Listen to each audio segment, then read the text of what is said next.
Ok les amis, donc cette semaine, on a choisi un sujet, je ne sais plus comment on l'a titré, exploration de la Terre. Israël, une terre à explorer. Voilà, Israël, une terre à explorer. Pour quelle raison? Vous savez que ce Shabbat, on lit la paracha de Shelach, et cette paracha, elle raconte l'épisode des explorateurs. Alors juste pour faire un petit point sur les explorateurs, il y a Akadosh Baruch Hu, donc les bénis Israël sortent du don de la Torah, ils reçoivent la Torah, et ils ont pendant un an appris toute la parole d'Hachem, Hachem leur a révélé toute la Torah, etc. Et donc il leur manque cette étape-là de rentrer en Eretz Israël. Donc ils quittent le Sinaï pour aller en Israël et aller s'installer sur cette terre qui a été promise à Abraham, Yitzhak et Yaakov et qui était tant attendue. En arrivant en Israël, le peuple demande d'explorer la terre, d'aller la voir avant, pour planifier certainement une conquête, etc. Ils ont trouvé toutes les excuses possibles. Et Dieu accepte, bien que ce soit un manque de confiance, Dieu accepte qu'ils aillent explorer la terre. Et qu'est-ce qui se passe dans cette exploration? Donc, on choisit, on va dire, les 10 élites d'Israël, les 10 grosses têtes d'Israël, qui partent pour chaque tribu, c'est-à-dire, il y en a 12, il y en a 10 à part 2 qui sont Caleb et Yefouné, donc 2 personnages très connus qui, eux, ne vont pas fauter, Caleb et Yefouné et Yehoshua bin Nun. Ouais, vous avez entendu parler de Josué? Tout le monde connaît Josué? Répondez pas tout ça. Josué, c'est connu. Vous connaissez Josué? Chloé, tu connais Josué? Yehoshua? Non, Sacha, tu connais Josué? Alicia, tu connais Josué? Ah ouais. Et attends, qui c'est qui connaît Josué? Levez la main. Parce qu'après, Josué, c'est aussi l'un des noms de Jésus. Donc c'est pour ça. Alors non, Jésus, c'est... Oui, t'as raison. Jésus, c'est Yeshua. Yeshua en hébreu. C'est une forme d'abréviation de... C'est vrai, c'est la même racine, Yeshua. Mais c'est pas le même nom. Josué, c'est celui qui a, continué après Moshe Rabbeinu. D'accord? Ça a été le guide après Moïse. Vous connaissez Moïse? Ouais, ça va. Moïse. Ah, j'ai eu peur. Là, les gars, c'est même plus de la religion, c'est la culture générale. Hein, c'est-à-dire, donc Moïse, reçoit la Torah, il fait sortir les bénis Israël d'Égypte, et donc derrière lui, son élève le plus fidèle, il s'appelait Josué, Yehoshua, d'accord? Donc lui, Yehoshua, il va faire partie des 12 explorateurs qui vont explorer la terre d'Israël avant d'y rentrer. Donc, dans ces 12 explorateurs, on a choisi, on va dire, un chef de tribu, d'accord? Et chacun faisait partie de l'élite d'Israël. Vraiment, c'était la crème. Ouais. Maintenant, ces gens-là, ils vont explorer la terre et ils vont revenir avec plein de critiques. Vous connaissez les Juifs, ouais? Et ils vont revenir avec plein de critiques. Ils vont dire, ouais, c'est quoi cette terre? Il y a des géants, il y a des trucs, elle n'est pas pour nous. On ne faut pas monter. Donc, ils sont revenus avec un compte-rendu catastrophique. À part les 2 dont je vous ai cité tout à l'heure, qui eux ont dit non, bien sûr, il faut avoir foi en Dieu, etc. Ne vous inquiétez pas, c'est une belle terre. Maintenant, ces 10-là, en critiquant la terre et en ayant un retour négatif, ils ont démoralisé tout le monde. Tout le peuple juif a commencé à pleurer, voilà, on est sorti d'Égypte pour rien. Donc là, qu'est-ce qui s'est passé? Dieu a dit aux bénis Israël, et donc en s'adressant par l'intermédiaire de Moshe, il leur a dit, ah ok, vous pleurez pour rien, c'est une soirée très connue, d'accord? Ce jour-là, ça s'est passé le jour de Tisha B'Av, le 9 Av. Le 9 Av, chaque année, on jeûne pour commémorer, pour pleurer sur la destruction du Beth Amikdash, d'accord? Du temple. Maintenant, ce jour-là, en réalité, à l'origine, c'est la faute des explorateurs. C'est le soir même où les explorateurs, ils ont pleuré pour rien. La Torah nous dit, Bachitem priya shel chinam, vous avez pleuré pour rien, alors pour cela, vous allez pleurer, je vais fixer pour vous un jour de pleurs pour toutes les générations. D'accord? Donc en vérité, si on veut poser les choses, on va dire que ce soir-là, on a pleuré pour rien. Et souvent, c'est ce qui arrive. Maintenant, pleurer pour rien, c'est pas simplement une petite, un petit caprice. Pleurer pour rien, il faut déjà comprendre ce que c'est le pleur. Qu'est-ce que représente le pleur? D'accord? La priya, en hébreu, boré, on dit boré, ça veut dire pleurer. Livkot, boré, bacha. Ouais, les racines, c'est bet, chaf, Hey, d'accord? Maintenant, ce mot-là, il a la même racine que le mot navour. Navour, ça veut dire égaré, perdu. D'accord? Vous connaissez un livre très connu, qui a été écrit par Maïmonide. Ouais, Moré Nevuchim, le guide des égarés. D'accord? Ça veut dire quoi? Que quand on pleure, ça veut dire qu'on est égaré. Et Dieu, il a fait quelque chose d'extraordinaire. Hachem a fait quelque chose d'extraordinaire. C'est quoi? C'est que quand on pleure, eh bien, notre vue, elle est cachée par des larmes. Donc, on sécrète des larmes et on ne peut plus voir. Donc, en réalité, symboliquement, le pleur, c'est une incapacité à voir. On n'arrive pas à voir l'horizon, on n'arrive pas à voir la continuité. D'accord? Donc, c'est à la fois, physiquement, c'est ce que ça symbolise, et c'est également le sens du pleur. D'accord? Quand on est perdu, on ne sait plus quoi voir, on ne sait plus quelle va être l'étape d'après, eh bien, on est en pleurs. D'accord? Donc là, Kadosh Baruch Hu, il vient, il dit au Béni Israël, je vous propose une terre, je vous donne une terre, cette terre-là que moi-même j'ai choisie, et ce sera une terre qui sera pour vous bénéfique, d'accord? Et là, les Israël pleurent. Ça veut dire quoi? Qu'ils sont en incapacité de voir, on va dire, leur avenir sur cette terre. Pour eux, ça s'arrête là. Et donc, c'est pour ça qu'ils pleurent. Donc, Hachem dit, donc, vous ne me faites pas confiance, vous ne voyez pas d'avenir dans ce que je vous propose, donc, ça veut dire que vous pleurez pour rien. C'est-à-dire que vous mettez une barrière là où il n'est pas censé avoir de barrière. D'accord? Maintenant, pour cela, Hachem a dit, bon, bah, pour sortir de ce pleur, gratuit, un pleur qui n'a pas de sens, eh bien, Hachem va fixer un vrai pleur chaque année, chaque génération, ouais, pour toutes les générations, jusqu'à qu'on s'en sorte, jusqu'à qu'on arrive à regarder les choses positivement, et surtout avec le regard, je termine cette phrase, je te laisse, avec un regard qui sera confiant dans ce que Dieu promet, et pas simplement un regard qu'on veut orienter, celui qu'on a envie de voir, etc. Vas-y, Sacha. Tu as dit au niveau des larmes qui sont pour les secrets, du coup, on l'a vu, elle est obstruée.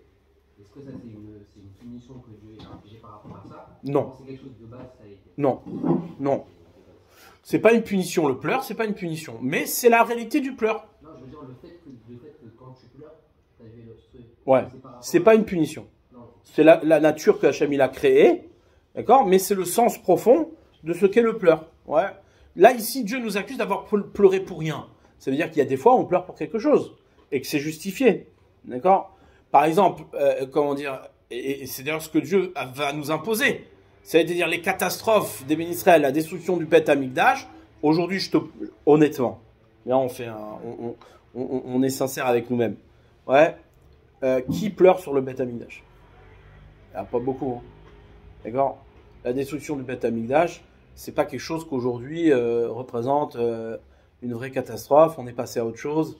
D'accord? On pleure pas vraiment. D'accord?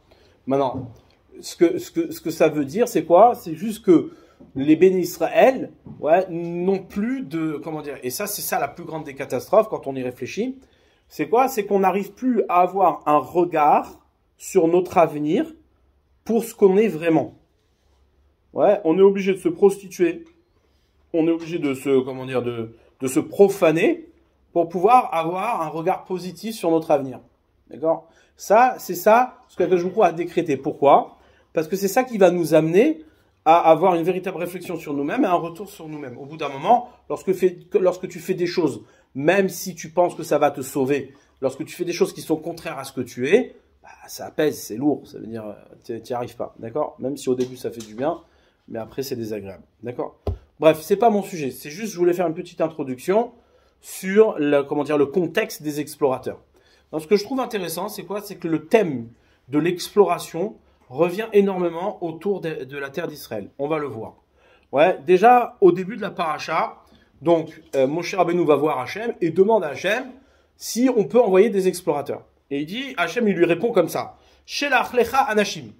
Envoie pour toi des gens que tu vas envoyer, qui vont explorer.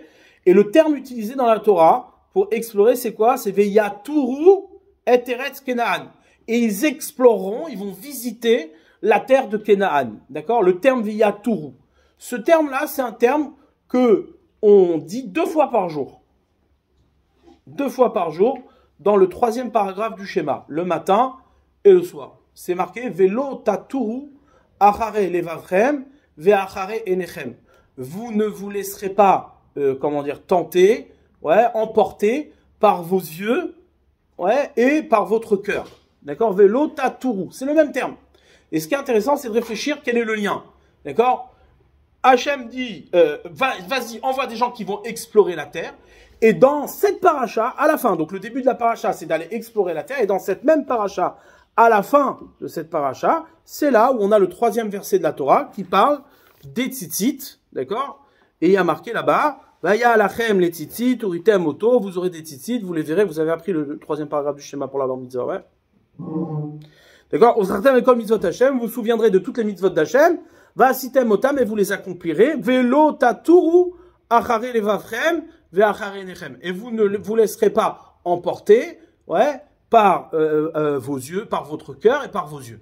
D'accord? Pourquoi? Dit Rashi, les yeux, ouais, c'est, comment dire, c'est ce qu'on voit, et on se laisse emporter par ce qu'on voit. Une fois qu'on a vu, comment dire, ce qui est désiré, eh bien, le cœur, lui, il est chomed, il désire.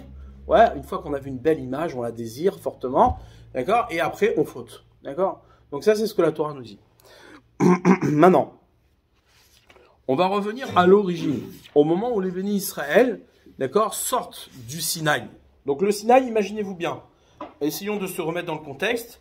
On est sur la montagne sur laquelle Dieu a donné la Torah. Donc Dieu s'est révélé au peuple d'Israël. D'accord? Et il a donné la Torah. Donner la Torah, ça veut dire il transmet sa parole. À ce moment-là, tout le peuple d'Israël sont des prophètes. D'accord? Vous comprenez bien qu'on ne parle pas à Dieu comme on parle à son voisin. D'accord? Donc lorsque Dieu révèle sa parole, eh bien on est dans une prophétie. D'accord? Donc tous les bénis d'Israël assistent à la prophétie, à la parole d'Hachem. Dans ce moment, pendant 1 an, ils font que ça. Ils entendent la parole d'Hachem, ils entendent la parole d'Hachem. Maintenant, au bout d'1 an, une fois que tout est complet, ils sortent, ils quittent le Sinaï.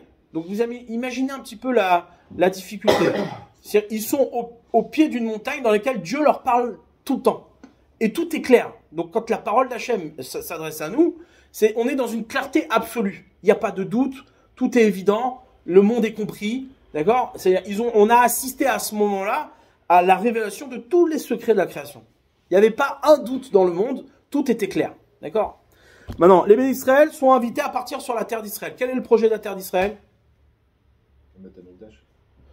Très bien, construire un temple, etc. Mais tout ce qu'on va faire, au bout du compte, est-ce que ça va, comment dire, ça va nous remettre dans le contexte magique et extraordinaire du Sinaï? Non, parce qu'on va devoir s'occuper de la terre, on va devoir construire nos maisons, on va devoir, comment dire, planter des graines, d'accord, labourer le terrain, s'occuper des vaches et faire à manger, etc.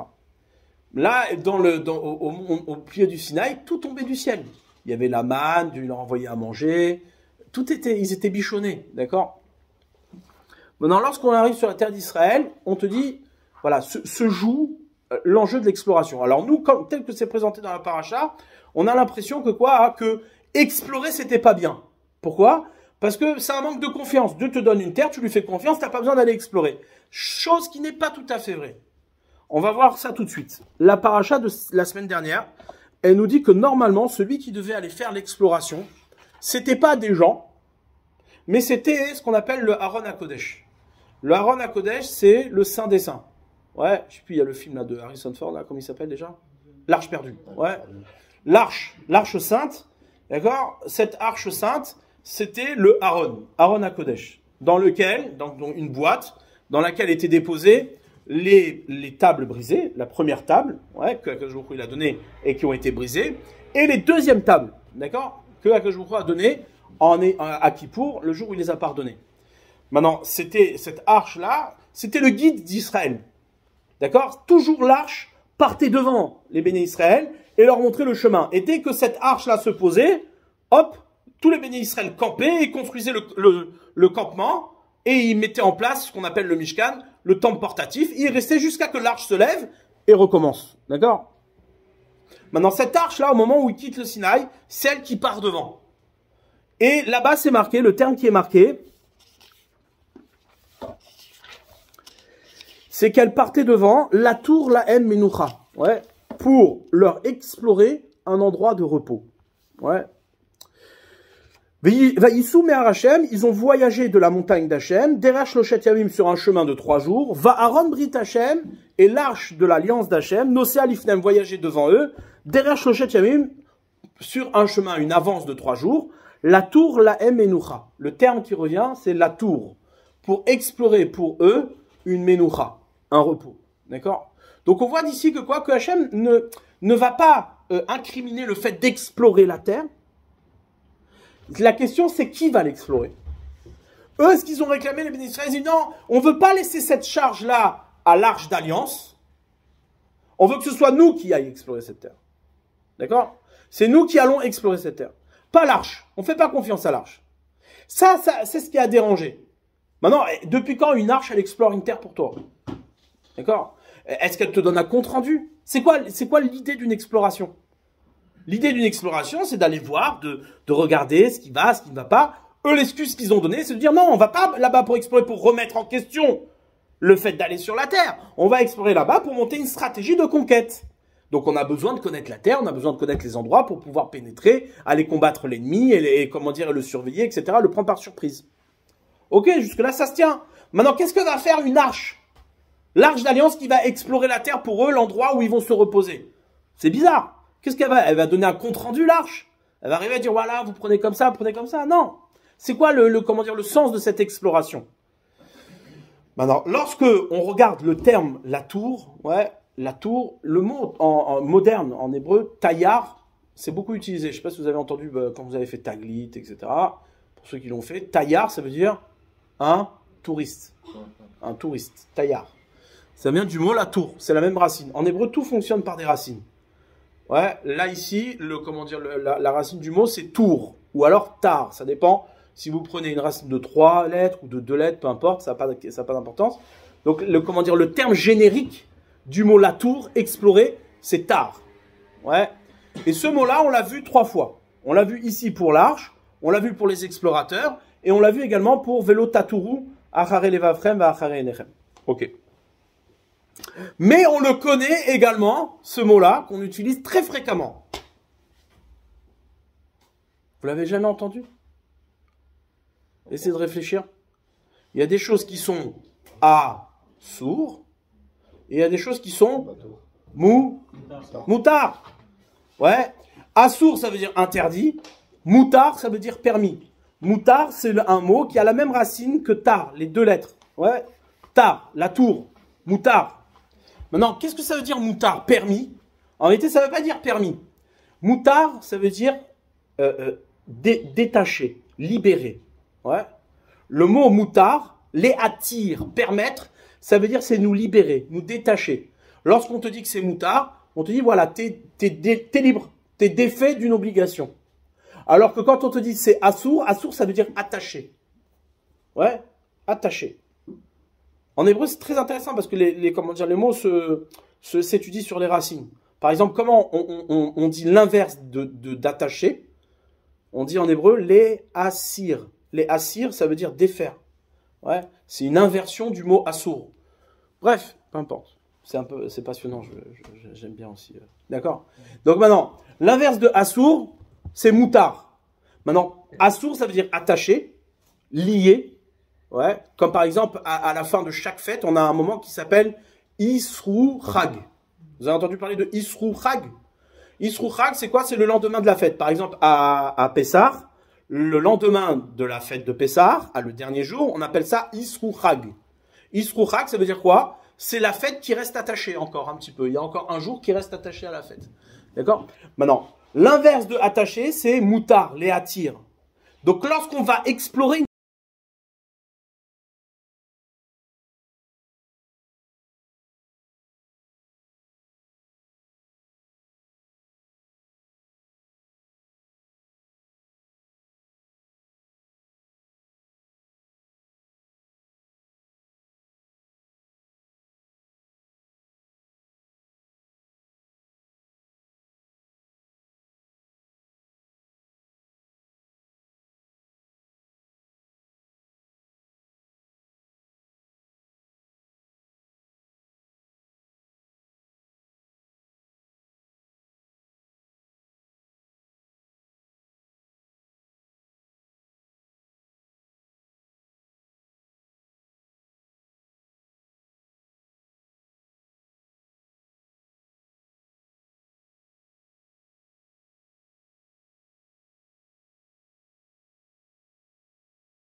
Un exemple bête.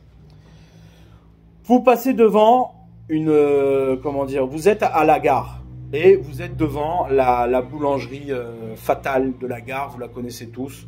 Elle se nomme Paul, ouais. Et Paul, elle est là, elle te fait des croissants de ouf, d'accord? Tu sens l'odeur du croissant à 6 h du matin, lorsque tu es avant la tefila et que tu peux pas manger, évidemment, d'accord? Dans le cas où Paul serait cachère. Et donc, qu'est-ce qui se passe? À ce moment-là, tu as l'odeur du croissant, très forte, qui t'attire. À ce moment, vous savez qu'à la gare, il y a des moments de musique. Un type, il est en train de jouer sur son piano, excité à 6 h du matin, comme ça, il veut plaire à tout le monde. Et donc, qu'est-ce qui se passe? Il joue une belle musique, une belle mélodie incroyable, au moment où vous sentez l'odeur du croissant. Maintenant, vous passez votre route, d'accord? Vous prenez le train, et tout est oublié. Il n'y a pas eu un moment d'intellectualisation à ce moment-là. Vous n'avez pas cherché à libérer les images que vous avez observées, ou que vous avez entendues, ou que vous avez senties. Maintenant, vous, dizaines d'années plus tard, vous vous baladez, marié bien entendu, avec une femme, etc., et des enfants, et vous êtes à New York, devant une belle boulangerie française, qui fait des croissants, et qui vous envoie cette odeur. Et là, d'un coup, vous pensez à la musique, à la mélodie, sans aucune cohérence, vous pensez à la mélodie qui est associée à cette odeur. Pourquoi? Comment ça marche? Quoi? C'est ni plus ni moins, ouais, que l'imaginaire qui fonctionne.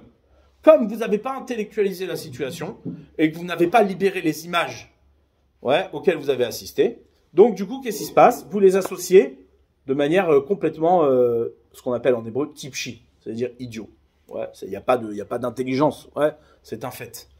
D'accord? Et ça, c'est exactement ce que la Torah nous dit. Velo taturu achare levavchem ve'achare nechem. Ne vous laissez pas libérer par ce que vous avez vu par vos yeux et par votre cœur. Pourquoi? Parce qu'en vérité, lorsque la libération se fait par l'image, eh bien, on n'est pas libéré, au contraire, on est enfermé, on est emprisonné. D'accord? Et ça, nous, on est des victimes de l'image. Ouais, c'est-à-dire clairement, en termes d'intellectualisation, on est très minable. Ouais. C'est-à-dire que aujourd'hui, ce qu'on essaye, ouais, et d'ailleurs c'est toute la stratégie, nous aussi on utilise beaucoup cette stratégie avec Noam. Hein, Noam, on est bon, hein, on est assez bon quand même, non? Et qu'est-ce qu'on fait? On crée des images qui vont être attirantes et qui, au bout du compte, ouais, vous font croire que vous allez manger des belles choses et que vous n'allez pas écouter un type qui va vous barber pendant 3 quarts d'heure, d'accord? Et hop, attrapé par l'image, on arrive et on écoute un cours, d'accord? Maintenant, pourquoi c'est comme ça? Parce que tout simplement, l'image attire. Et alors, dans le meilleur des cas, c'est un cours, mais dans le pire des cas, ça peut être plus grave, ouais. Ça peut être une image qui amène une autre image et d'autres images. Bon, vous avez compris le scénario. Donc du coup, quand on vend quelque chose aujourd'hui, quand on veut attirer quelqu'un, on lui envoie de l'image. Mais comment ça se fait qu'un type se laisse attraper par l'image? Parce qu'il ne cherche pas à se libérer de l'image qu'il voit. Au contraire, il cherche à être attiré par l'image. D'accord? Ça, c'est ce que la Torah nous dit, et c'est ça le projet d'Eretz Israël. Le projet d'Eretz Israël, c'est d'habiter une terre dans laquelle on va se libérer de toutes les images. C'est ça le projet de la terre. Le projet de la terre, c'est pas d'avoir une terre. En vérité, on n'en a rien à faire d'avoir une terre. Tu peux prendre cette terre-là, t'habites où tu veux, ça n'a pas d'importance. Ce qui est, oui, important, c'est d'avoir un lieu dans lequel les images pourront être libérées, là où la matérialité pourra être intellectualisée, là où tu vas pouvoir donner du sens aux choses que tu vois. Cette terre d'Eretz Israël, c'est une invitation à l'exploration. C'est une exploration qui est pure, qui est nette, qui est propre. D'accord? Et c'est ça que Akadosh Baruch Hu leur a permis. Il leur a dit, écoutez, vous voulez aller explorer la terre, il n'y a pas de problème. Allez-y, explorer la terre. Mais attention, explorer la terre, c'est quoi? C'est aller chercher la Torah qui se cache derrière. C'est aller chercher le sens qui se cache derrière chaque petite pierre, chaque petit raisin. Ouais, vous savez que les raisins d'Eretz Israël, c'est des raisins qui sont remplis de Torah. Cette terre-là, c'est une terre sur laquelle, normalement, si on développe la parole d'Hachem, la terre s'imprègne de sa parole et, comment dire, et son abondance grandit. C'est marqué qu'il y a eu des périodes sur la terre d'Eretz Israël, d'accord, où les grains de blé étaient aussi gros que des reins de taureau. Avec un grain de blé, tu faisais, je sais pas, 10, 15, 20 pains. D'accord? La terre d'Israël vit au rythme. D'accord? Les images s'adaptent au rythme de l'intellectualisation qu'on est capable d'en faire. Et d'ailleurs, la longévité de la vie, ouais, est plus grande lorsque on devient chacham. En hébreu, chacham, c'est la même guématrie, la même valeur numérique que Chaim, la vie. Ouais. Donc un jour viendra où au fur et à mesure, on se remplira de chokhmah, de sagesse. Sagesse, évidemment, la sagesse de la Torah, pas la sagesse qui n'est que la sagesse de l'observation et du compte rendu. Ouais. Donc du coup, qu'est-ce qui va se passer? Plus la chokhmah va se développer, plus l'image sera abondante et elle servira à l'intellectualisation. Et donc à ce moment-là, eh ben, la terre d'Eretz Israël deviendra un corps idéal pour accueillir la parole d'Hachem. Ça, c'est le secret de ce qu'on appellera plus tard Triat Hametim, la résurrection des morts. D'accord? Maintenant, je termine avec une idée qui a un vrai secret. Ce que je vous dis maintenant, c'est un vrai secret. D'accord? Je pense que personne ne vous l'a dit et peut-être vous n'allez jamais le réentendre. Vous savez que le Kli Yakar, c'est un monsieur qui est enterré à Prague. Le Kli Yakar, c'est un rave qui a écrit un commentaire sur la Torah, qui était l'élève du Maharal de Prague. Vous avez entendu parler du Maharal de Prague? Le Maharal de Prague avec son fameux golem. C'est pour ça qu'il est très connu. Un golem qu'on n'a jamais vu. Imaginez quelqu'un qui est capable d'être connu sur quelque chose qu'on n'a jamais vu. D'accord? Maintenant, le Kli Yakar, qui était son élève, il a écrit un commentaire dans la Torah qui dit la chose suivante. Lorsque Akadosh Baruch Hu, il a envoyé le déluge. D'accord? Il a envoyé le déluge. Pourquoi il a envoyé le déluge? Parce que les hommes se sont laissés attirer par les images plutôt que par le sens qui avait caché derrière les images. Donc du coup, la terre était pervertie, tout était perverti. Donc Hachem, il a dit, si c'est comme ça, on nettoie tout. Il a envoyé le déluge. Maintenant, derrière ce déluge, là, c'est marqué dans la Gemara. La Gemara, elle nous dit que le déluge, ça sent la boulette. Non? Elles vont vraiment exploser, les boulettes. Là, derrière le déluge, d'accord, qu'est-ce qui s'est passé? Il y a marqué que la Gemara nous dit que le déluge n'est pas tombé sur la terre d'Eretz Israël. Il n'est pas tombé sur la terre d'Israël. Le déluge a nettoyé le monde entier, mais la terre d'Eretz Israël, il n'y a pas eu de déluge. Dans le Kli Yakar, il dit comme ça, il dit c'est marqué que le déluge a calmé les ardeurs, il a calmé le Yetzer Hara. Il a calmé le Yetzer Hara dans le monde. Ouais, c'était un moyen d'affaiblir le Yetzer Hara de manière à ce que on ne puisse pas de nouveau retomber dans des perversions qui sont irrécupérables. D'accord?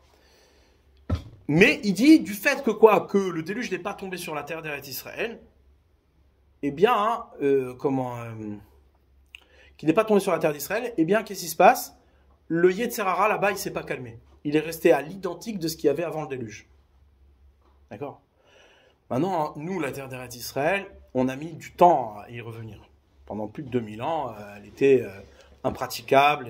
Et Baruch Hashem, on est revenu sur cette terre très récemment. D'accord? Mais il faut comprendre quelque chose. C'est quoi? C'est que la force de l'image, la force de la vision qui existait avant le déluge s'est réouverte depuis le moment où le peuple d'Israël est revenu sur sa terre. C'est pour ça qu'on est, depuis ce moment-là, dans une guerre de l'image. On est dans une tentation de l'image très très forte. Et ça va pas s'atténuer. Ouais, ça va aller de pire en pire. Pourquoi? Parce que effectivement, là-bas, le Yetzer Hara, il ne s'est pas calmé. Donc du coup, il y a une ouverture extraordinaire, une invitation à l'image qui est très forte. C'est-à-dire cette même épreuve que l'on a subie au moment où on est rentré sur la terre d'Israël avec les explorateurs, etc., elle reprend du goût un petit peu aujourd'hui dans la modernité. Et donc, par conséquent, vous avez bien compris que en vérité, l'enjeu de notre génération, nous, on est concernés par quelque chose. Ouais, il y a des enjeux. C'est pas simplement on arrive et on vit la vie jusqu'à 120 ans et on se barre. Non, il y a des enjeux. Ces enjeux-là, ils sont capitaux. C'est-à-dire que plus il y a une force de l'image qui se développe, plus évidemment les choses qui sont à libérer sont importantes et fortes. Il y a une invitation à la libération, d'accord, dans notre génération qui est extraordinaire. C'est pour ça qu'il y a une invitation à la découverte, à la révélation de la Torah qui n'a jamais eu lieu dans toute l'histoire depuis la création. Ouais, comme il dit le Or HaChaim HaKadosh, un commentateur qui est marocain, d'accord, un commentateur qui est marocain, qui a écrit la chose suivante, et qui a dit comme ça. Il a dit, lorsque les bénis Israël ont quitté la terre d'Égypte, ils étaient au 49e degré d'impureté. Hachem les a fait quitter précipitamment la terre. Pourquoi? Parce que sinon, s'ils étaient arrivés au 50e degré, ils n'auraient pas pu faire teshuva. Ils n'auraient pas pu revenir. D'accord? Ce 50e degré, c'est la fin. Il dit, à la fin des temps, lorsque les bénis Israël vont s'approcher de la venue du Mashiach, il y aura les bénis Israël vont atteindre, le monde va atteindre le 50e degré d'impureté. Alors il pose la question, il dit, mais attends, si on atteint le 50e degré d'impureté, ça veut dire qu'on est irrécupérable. Il dit non, c'est quoi la différence? C'est qu'en Égypte, on n'avait pas encore reçu la Torah. Mais aujourd'hui, on a reçu la Torah. Et il dit, avec la Torah, on peut affronter le 50e degré d'impureté et donc révéler une dimension de la Torah qui n'a jamais été révélée. D'accord? Et ça, c'est exactement l'invitation dans laquelle on est aujourd'hui. Comprenez bien ce que je vous dis. Ça paraît un peu, léger et tout ça. C'est très sérieux ce que je vous dis. Aujourd'hui, on est dans une génération incroyable où l'image est débordante, où l'imaginaire, il se développe à une vitesse dont on ne mesure pas les conséquences. D'accord? Je ne sais pas ce qui va se passer demain, mais on est tous sensibles, on est tous à l'écoute de ce qui est en train de se développer ces derniers temps, avec la fameuse IA, avec les fameuses... Tout le monde s'excite très fort, d'accord? Maintenant, je termine ça, je te laisse. Ce qui est intéressant, c'est pas tellement ce qui va se développer là-bas, matériellement parlant. Ouais, à part avoir des demeurés qui vont être derrière des lunettes en permanence, c'est pas ce qui est intéressant. Ce qui est intéressant, c'est la libération de ces situations. Qu'est-ce qu'elle peut amener? Ouais. Je sais pas si vous avez vu là, récemment, j'ai vu la publicité. Même moi, je suis chaud pour en acheter un, tu vois. C'est-à-dire que les mecs qui sont là, Apple, ils ont créé une lunette. Vous avez tous vu. C'est toi qui m'as montré. Une lunette comme ça où tu as un chargeur dans la poche et tu te balades avec tes lunettes tout le temps et tu peux mettre un grand écran comme ça devant toi, tu peux un cinéma, tu peux être dans un cinéma, tu peux discuter, tu peux tout faire. Et dès qu'il y a un mec qui vient de parler, hop, tu sors de ton monde virtuel et tu peux parler. Mais le truc c'est quoi? C'est que tu le vois dans les mêmes lunettes où tu constates du virtuel. C'est-à-dire que t'imagines, c'est-à-dire que même la réalité va devenir en vérité, va se voir à travers les mêmes lunettes qui te font voir le virtuel. D'accord? Donc, ça veut dire, on s'imagine pas. Et encore, ça, c'est que à mon avis, c'est que le début. D'accord? Et t'as envie d'en avoir un. Ça veut dire, t'as envie d'être dedans. C'est incroyable, c'est spectaculaire. T'imagines la vie, comment elle sera facilitée? Maintenant, ce que la Torah, elle te dit, Velo tatoro achare levavchem va'achare nechem. Ouais, et c'est concordant, c'est concomitant avec la terre d'Eretz Israël. C'est concomitant. Ouais. Pourquoi? Parce que tout simplement, il y a une invitation à libérer le sens qui est derrière toutes les images qu'on est en train de nous créer, et l'invitation à la parole d'Hachem qui est cachée derrière ces images-là. Ça, c'est l'enjeu dans lequel on se trouve, nous, aujourd'hui. C'est pour ça que l'étude de la Torah est capitale. C'est pour ça que c'est important d'aller étudier la Torah, parce que c'est ce qui se joue là, maintenant. Ouais. Comment un homme, il peut résister à une image? Il ne peut pas résister à une image. C'est trop attirant. C'est trop, le Yetzara, il est trop fort. Comment? Que par l'étude de Torah. Tu ne peux rien faire d'autre. C'est-à-dire qu'aujourd'hui, l'examen, c'est combien tu vas étudier. Pas si tu vas être un homme moral, etc. Avant, tu pouvais rester un homme moral. Tu travailles, tu es moral, bon, ça va, tu fais attention, ta famille, tes enfants, etc. Aujourd'hui, c'est plus possible. Tu auras beau t'efforcer d'être un homme bien, avec un bon cœur, etc. Tu peux pas. Tu es emporté par la vague. Les images sont trop fortes. Ouais. On est comme dans la génération du déluge.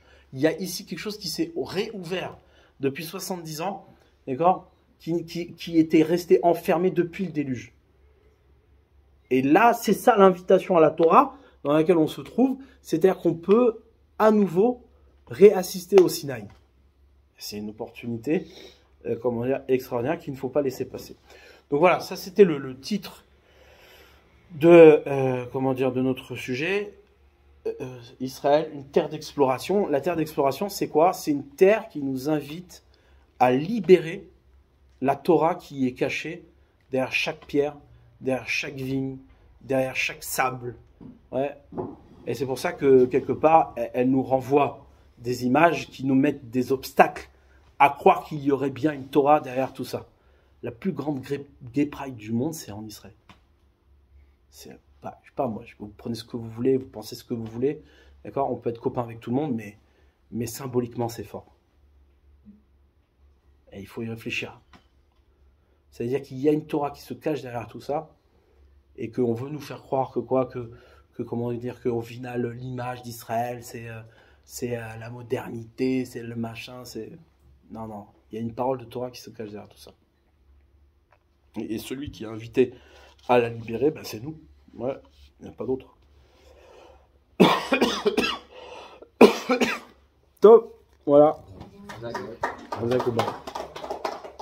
Excuse-moi, ouais, vas-y. Sion. Toi, tu t'appelles Sion. Ouais. Et donc, qui met Sion, c'est Torah. De Sion sortira la Torah. Ton exemple, il est retourné dans tous les sens. Je ne vois pas en quoi elle est typique. Alors, donne-moi tous les sens dans lesquels tu vas retourner. D'abord. Non, je rigole. Ça va ensemble. Tu l'as dit toi-même. Tu l'as dit, l'intellect et l'imaginaire, ils ne peuvent pas être dissociés. Ah oui, mais complètement. L'exemple, c'est de l'imaginaire. De quoi? Qu'est-ce que... L'exemple que tu as donné, qu'il a associé la musique à l'odeur du poisson. Ah ouais, ok, ouais. Là, tu as mis l'imaginaire. Tu ne peux pas les dissocier. Tu vois bien qu'il n'y a pas de dissociation. Si, la seule manière que tu as de les dissocier, c'est de mettre de l'intellect. C'est d'analyser une situation qui te montre clairement que quoi, que l'image et la musique ne sont pas associées. C'est juste un, comment dire, un... Comment ?